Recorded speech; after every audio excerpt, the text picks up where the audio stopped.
have a building on top of it now, which is actually where they discovered it. At that time, they didn't know this was the only way in or out, but it is now. When you go this way and you follow this path, Michaela. I'm coming. I'm taking pictures. I'm sorry. I thought you didn't know I came up. No, I did. I was taking pictures. I was just sure. And then over time, they built this really big structure. So stalagmites has a G in them for ground or for grow. You'll also see stalactites. In this area of the cave, See, with the video recording, I can't get wide shots. yeah. But stalactites have a C in them. So I'm hoping you're taking them. Wide shots, so that way I can get those from you later. Tour continues. Ooh! Your first loop. Make sure when you see the cartoon at the cephalopod, like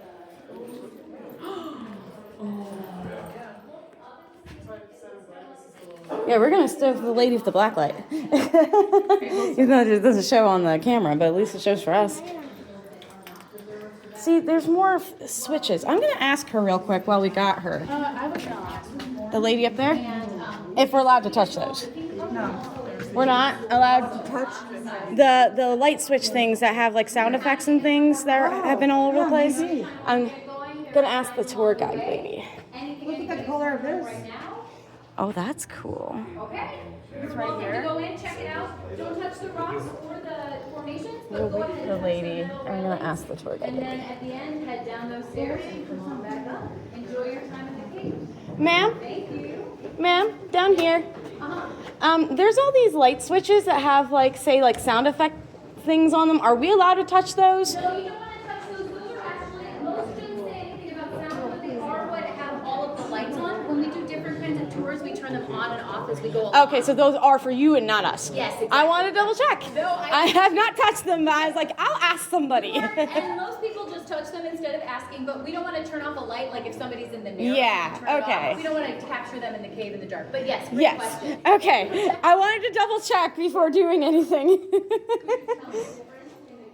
No, those are only for specific tours. Well, I know, but this is why we ask. Instead of doing, we ask first. No. Well, yeah, but just because you say no doesn't mean they'll say no. So the worst they can tell me is no. If we wanted to touch them, they would have.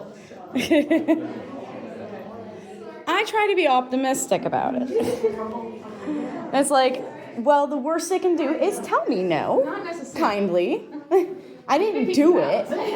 What? You're not allowed to ask. Get out of here. Wow, look at that. Oh my gosh. What? This is not cool. Look at the colors. Oh. I love how the light looks blue in my... Because it's a black light, so it looks blue in the camera.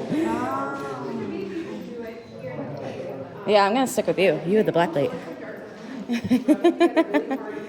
Green speckles and purple. Oh. A natural lighting of nature. Hello, welcome to the North Cave. This is the largest room of the cave. If you're trick-or-treating, we have another pickup point right here. This is called clear quartz. This is one of the most abundant minerals in all of the Earth's crust. And if you rub two together, they actually will light up. Take a picture, Natalie. Yeah, you have to go to a dark room. Yeah. Can you really see it? I mean, you guys should try it. Here they look purple with the. Well, anything's gonna look purple, I suppose. Yeah, so this is the largest room. It's called the North Cave. There's a really cool reason why this is the largest room. So caves run along one fissure line, right? So if you guys have noticed, if you look above your head, there's these big cracks in the ceiling. This is the first part of a cave forming. So caves only have one. So one cave, one fissure.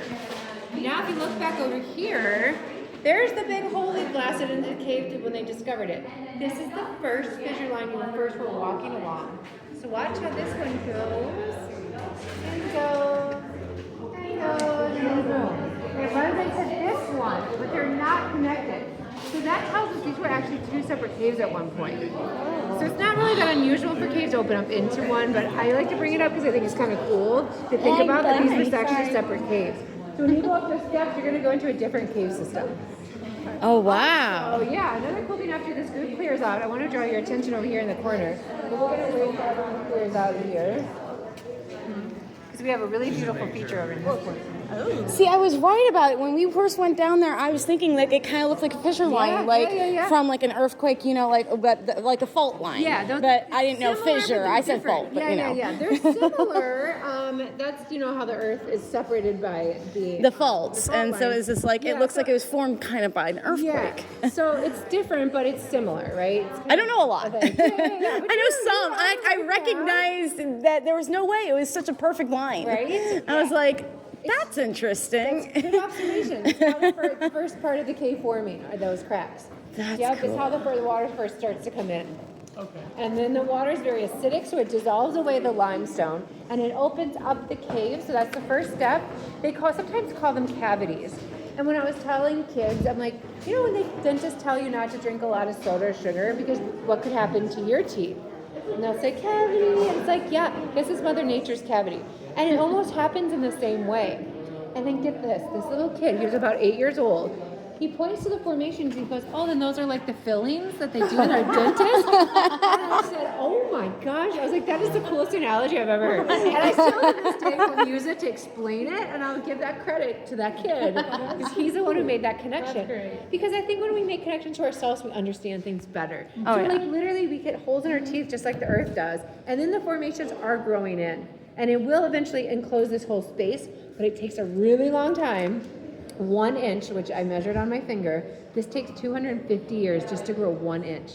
All these formations you're seeing on the floors and the ceilings, 1 inch, 250 years. So it'll take a really long time before this cave encloses, but that is what's happening. So it's closing up. It is, yeah. It's People trying to ask close us up. if the cave gets bigger. No, it actually gets smaller. All the formations are now starting to enclose it. Oh. Yeah, so that's another interesting thing. But draw your attention over here in this corner. This is one of my favorites. Look how cool this looks. This is a great example of what we call glowstone. So what kind of looks like cascading water, or sometimes I imagine a really fun slide. This is all called glowstone. So this is the major mineral that's in our cave, which is calcite. And calcite's just made up of calcium, carbon, and oxygen. So it's things I think some people are familiar with. And it's the water leaves it behind, right? So when water moves through here, it's leaving behind all of these minerals. And it builds up into what we see here today. But they can take on different shapes, right? So stalactites are usually coming straight down like these little babies. That we call these soda straws. They actually are hollow like straws, right? The water's moving through, leaving behind the minerals, but then they can take on that shape.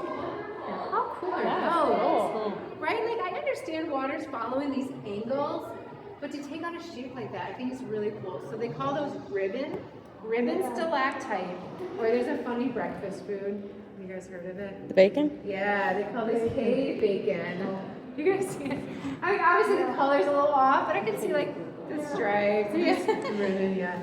Apparently it's a universal term. So if you go to any other cave, you ask if they have cave bacon, they'll probably know what you're talking about. So that's great.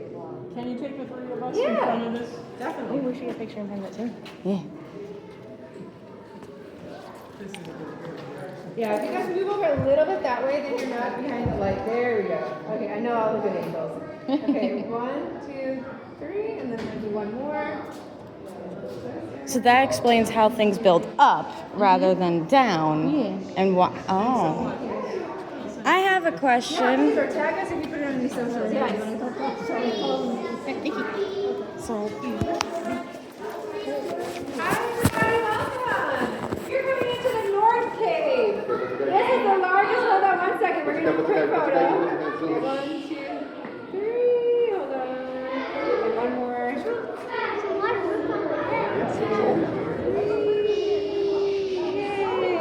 All right, you're welcome. Hi, everybody. I did want to ask, why does water act like acid when it's base? When Because it's a base? when it gets into the soil, it picks up carbon dioxide from like decaying plant matters, and that's what turns it into a really like mild Acidic. acidic water, and that's what dissolves away the limestone. Yeah, so it's not it's carbon necessarily dioxide. from the sky. When it's from the sky, it's Exactly. once it has to hits get the into soil. ground. You got it. There we go.